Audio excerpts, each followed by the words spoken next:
नमस्कार, मैं हूं आपके साथ प्रिया। आप देख रहे हैं आर पब्लिक 24 इंडिया न्यूज। आज की खबरों की शुरुआत कुछ इस प्रकार।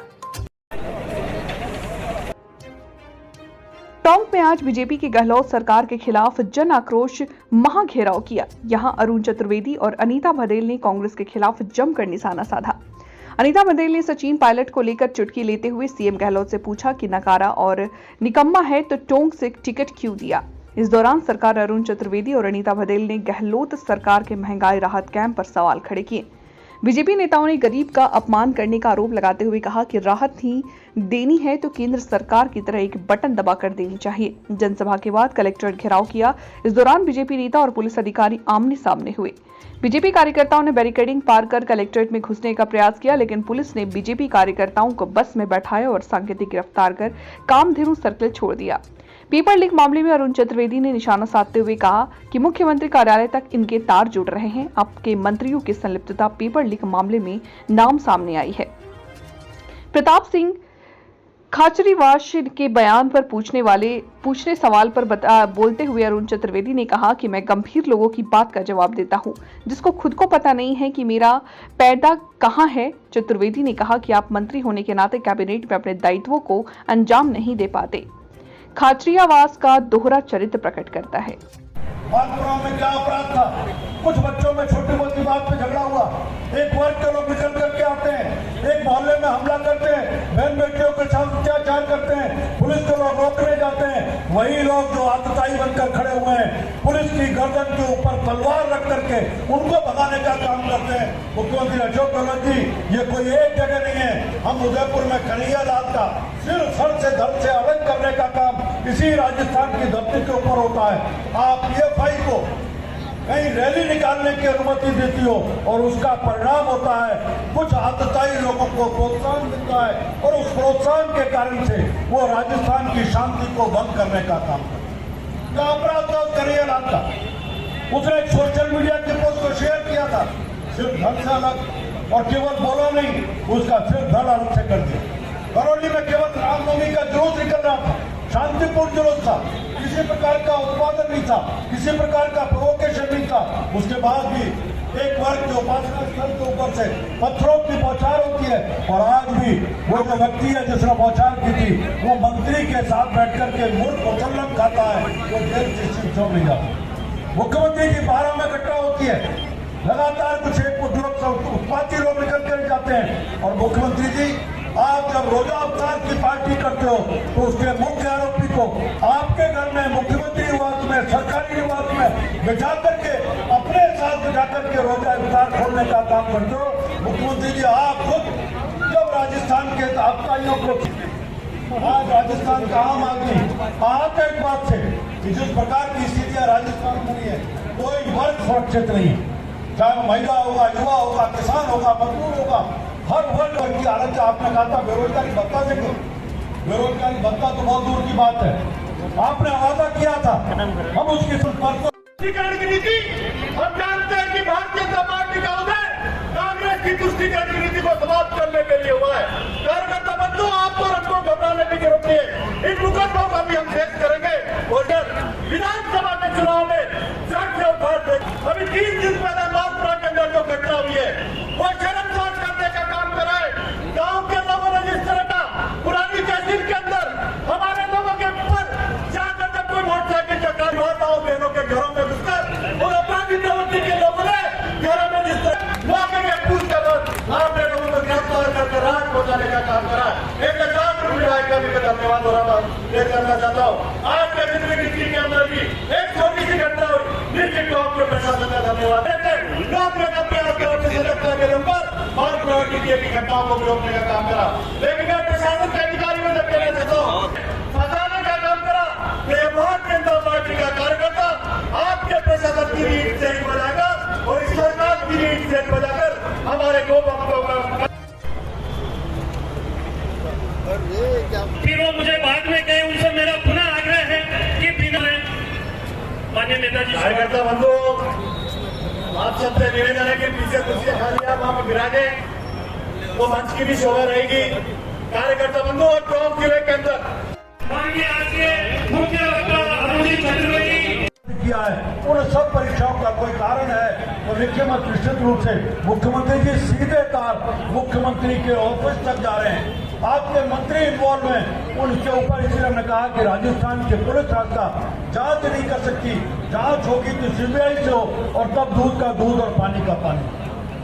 एक एक करके सब विषयों को सरकार रखने का काम करेंगे। हाँ, जनता के आक्रोश को व्यक्त करने के लिए भारतीय जनता पार्टी ने कहा कि हम जनता के बीच जाएंगे, उनकी आवाज बनेंगे और उनके विषयों को लेकर के इस सरकार के चूल्हों को हिलाने के लिए वो गली गली जाकर के जनता सरकार को झकझोरने का काम करेंगे।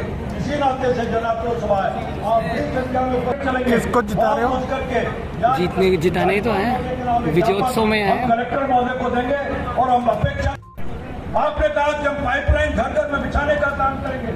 याद करिए, जल जीवन मिशन के माध्यम से केवल राजस्थान को 2800 करोड़ रुपए आपके खाते में पड़े, उस पैसे का पूरा उपयोग नहीं करते। उस पैसे से आप घर घर में नल पहुंचा रहे हो और अपनी छाती पीटने का काम कर रहे हो। हमने लोगों के घर में पहुंचाने का काम किया। प्रधानमंत्री आवास योजना में मकान बांटने का काम प्रधानमंत्री ने किया। उन्होंने कहा कोई भी बिना छत के नहीं रहना चाहिए। आपने उस काम की गति को धीमा करके और उसमें भी अपनी चीज निकालने का काम किया। प्रधानमंत्री जी, अपने खुद के कामों को गिराओ जिनके आधार पर बात कर सकते हो। मैं कहूँगा, जिस समय पिछली भारतीय जनता पार्टी की सरकार थी, उस सरकार के कामों को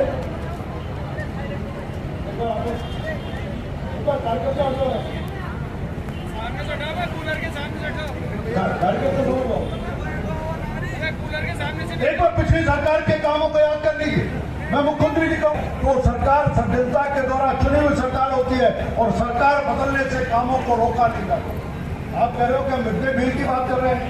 अनिता जी बैठी है, उस समय मंत्री थी, व्यवस्था करना, दूध का पहुंचाना पिछली भारतीय जनता पार्टी की सरकार ने किया।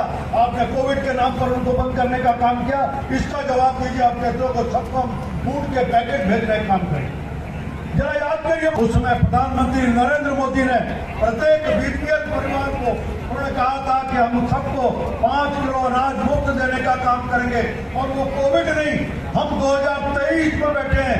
2023-20 में जो योजना 3 लाख रुपए तक का मुफ्त इलाज था, लोग उसका लाभ ले रहे थे। आपने कहा चिरंजीवी लेके आए 5 लाख तक का मुफ्त इलाज, फिर कहा 10 लाख तक का मुफ्त इलाज। मैं जयपुर में रहता हूँ और प्रदेश की राजधानी के टीवी चैनल अखबारों में लगभग रोजाना की खबरें हैं कि ना तो जांच होती है, ना दवाई मिलती है, ना इलाज करने के लिए डॉक्टर उपलब्ध है। मुख्यमंत्री जी, मुफ्त किसको दोगे? गाड़ी में तो मुफ्त कब बैठेंगे जब गाड़ी होगी, गाड़ी नहीं है तो मुफ्त की बात क्या करोगे? इसका जवाब लोगों को देने का काम करिए। मुख्यमंत्री जी, याद करिए, इसी राजस्थान में पिछली भारतीय जनता पार्टी की सरकार ने किसानों को 10,000 रुपए प्रति वर्ष के बिजली में सब्सिडी देने का काम किया था और आपने आते ही उस सब्सिडी को बंद किया। और ये 1 साल पहले जब लगा कि वोट के लिए जाएंगे, उस सब्सिडी को दोबारा चालू किया। लेकिन किसान के हर वर्ष के जो 10,000 रुपए आपने 3 साल तक रोक के रखे, उनको वापस में खाते में नहीं पहुंचाया। मुख्यमंत्री जी कहते हैं निकाला है, निकम्मे है। अरे नकारा है, निकम्मे है तो चौक की जनता के माथे क्यों बना आपने इसे? क्यों नीचे करके भेजा था आपने? नकारा और निकम्मे आपको पहले दिखाई नहीं दे रहा था क्या? बाद में आपको दिखाई देता कि वो नकारा और निकम्मा है। और इसी प्रकार से टॉप को सांप्रदायिकता की आग में झोंकने का यदि किसी ने काम किया तो ये कांग्रेस की सरकार ने किया है। बिजली नहीं देंगे, हम पेट्रोल डीजल महंगा देंगे, हम विकास का पहिया नहीं आगे बढ़ने देंगे, हम कोई रोजगार नहीं देंगे। और फिर भी जनता मोदी जी की सरकार है। सुखबीर जी कैसे कैसे प्रयत्न करके हर अपात्र परिवार को उज्ज्वला का कनेक्शन मिलना चाहिए। 2 साल तक यदि किसी सरकार ने गरीब कल्याण के नाम से राहत देने का काम किया तो नरेंद्र मोदी जी ने किया। नरेंद्र मोदी जी ने राहत देने का काम किया तो प्रधानमंत्री आवास योजना के माध्यम से वो राहत देने की कोशिश की। नरेंद्र मोदी जी ने स्वच्छता अभियान के माध्यम से आज नगर निगम की नगर परिषद में आपका कितना भ्रष्टाचार है। मैंने तो सुना है कि नगर परिषद की और सारा काम ऊपर के ऊपर ही हो जाता है। ऐसी नगर परिषद जिसके चेयरमैन को नहीं मालूम है कि शहर की कौन सी सड़कें खुली है, किस शहर की सड़क के किस पार्क को बनाना है, लेकिन धूल में धक्का चल रहा रहा है, धूल में धक्का चल रहा है। इसको फाड़ फेंकने का काम हम सबको करना है और हम सबको मिलकर के करना है। हम सबको अपनी ताकत लगा करके करना है। हम अपने अपने क्षेत्र में एक ही ध्यान रखें कि कमल का फूल यही है उन्नति का मूल। इसको कभी मत जाना भूल। यदि इसको भूल गए तो वही हालत होगी तो कांग्रेस की हालत इतने समय में होने वाली है। इतना ही निवेदन करके मैं अपनी बात को पूरा करूंगी, क्योंकि हमें अपने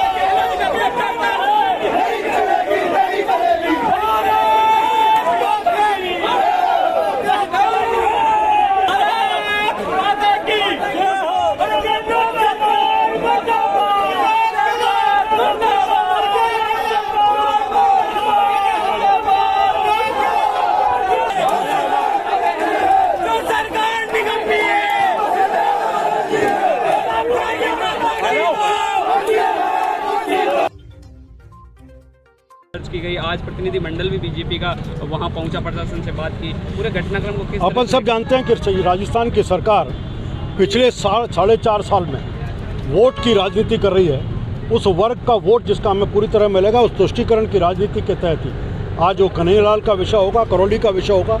और मारपुरा की घटना 3 दिन पहले कुछ उत्पाती लोग निकलते हैं और एक मोहल्ले में जाकर के उत्पात करते हैं, तलवारें लेकर के जाते हैं, अकेली माताएं बहनें होती हैं उनके ऊपर हमला करते हैं। पुलिस पहुंचती है तो पुलिस के डीएसपी के गर्दन के ऊपर तलवार लगाते हैं और बाद में जब पुलिस का जाब्ता पहुंचता करते हैं। और उसके बाद भी ये सरकार तुष्टीकरण से वशीभूत होकर वो वोट की राजनीति के कारण एक वर्ग विशेष के लोगों के ऊपर किसी प्रकार की कार्रवाई नहीं करती और बहुसंख्यक समाज के ऊपर कार्रवाई कर रही है। इस एक घटना का जवाब राजस्थान की जनता जिस समय चुनाव आएगा एक वोट के माध्यम से सरकार को देगी। टोंक की जनता ने सचिन पायलट को मुख्यमंत्री के तौर पे वोट दिया और 4 साल आपस में लड़ते रहे और आज बीजेपी के मन से कहा गया नाकारा और निकम्मा था, तो फिर यहाँ से टिकट क्यों दिया?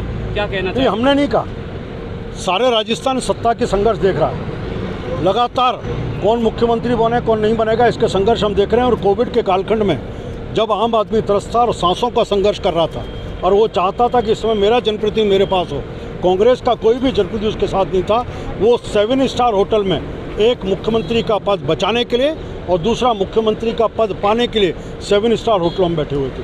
आज जो हमने कहा है कि अपने ही प्रदेश अध्यक्ष को, अपने ही उप मुख्यमंत्री को, मुख्यमंत्री ने कहा नकारा है, निकम्मा है, बेकार है, इन सब शब्दों का इस्तेमाल और यहाँ तक कह दिया कि राष्ट्रद्रोही की बात करने की बात की। ऐसे व्यक्ति को हमने कहा मुख्यमंत्री जी आज टोंक की जनता अपने आप को ठगा महसूस कर रही है कि आपने ऐसे निकम्मे नकारा व्यक्ति को टिकट दिया और उसको जीतने के हमारे वोट देने के लिए मजबूर किया, जिसको आप स्वयं स्वीकार नहीं। जनता के बीच में किस तरह का आक्रोश आप जताएंगे कांग्रेस के खिलाफ चलते? नहीं, हम तो केवल आवाज़ बन रहे हैं। 4.5 साल में राजस्थान की जनता इस सरकार के नाटक को देख रही है। केवल घोषणाएं होती हैं, धरातल पर कुछ नहीं। आपने कहा कि हम लगभग हर तहसील में कॉलेज खोलेंगे। आप कल्पना कर सकते हैं उस कॉलेज की, जिस कॉलेज का भवन नहीं, जिस कॉलेज में फर्नीचर नहीं, जिस कॉलेज में लैब नहीं, जिस कॉलेज में प्लेग्राउंड नहीं, जिस कॉलेज में लाइब्रेरी नहीं, ऐसे कॉलेज में हम राजस्थान के युवाओं का भविष्य किस तरफ ले जा रहे हैं, इसका जवाब दें। केवल घोषणा करना, धरातल पर कुछ नहीं। लगातार मुख्यमंत्री जी आप जादू करते हैं तो इस बात का करते हैं कि झूठ बोलने का रिकॉर्ड देश में अगर किसी मुख्यमंत्री ने बनाया है तो अशोक गहलोत जी ने बनाया। प्रताप सिंह जी ने आज एक बयान दिया है कि महंगाई राहत कैंपों से भाजपा डरी हुई है, इसके बारे में आप? मैं गंभीर लोगों की बात का जवाब देता हूँ, जिनको खुद को नहीं पता कि आज एक बयान दिया है कि महंगाई राहत कैंपों से भाजपा डरी हुई है, इसके बारे में आप? मैं गंभीर लोगों की बात का जवाब देता हूँ, जिनको खुद को नहीं पता कि मेरा पैंदा कहाँ है, वो किस पर आवाज़ दे रहे हैं। वो खुद इस बात का जवाब दे दें कि आप स्वयं उस राहत शिविर में कल आपने ही कहा था कि मैं मुख्यमंत्री पद का दावेदार हूँ। आप ही सरकार के खिलाफ जब सचिन पायलट ने कहा कि हम भ्रष्टाचार की आवाज़ उठा रहे हैं, आप साथ आगे खड़े हुए थे। सरकार में मंत्री होने के बाद भी आप अपनी मंत्री के नाते दायित्वों का कैबिनेट में पूरी तरह अंजाम नहीं दे सकते। आज उसके बाद सड़क पर बोलते हो, ये आपके दोहरे चरित्र को प्रकट कर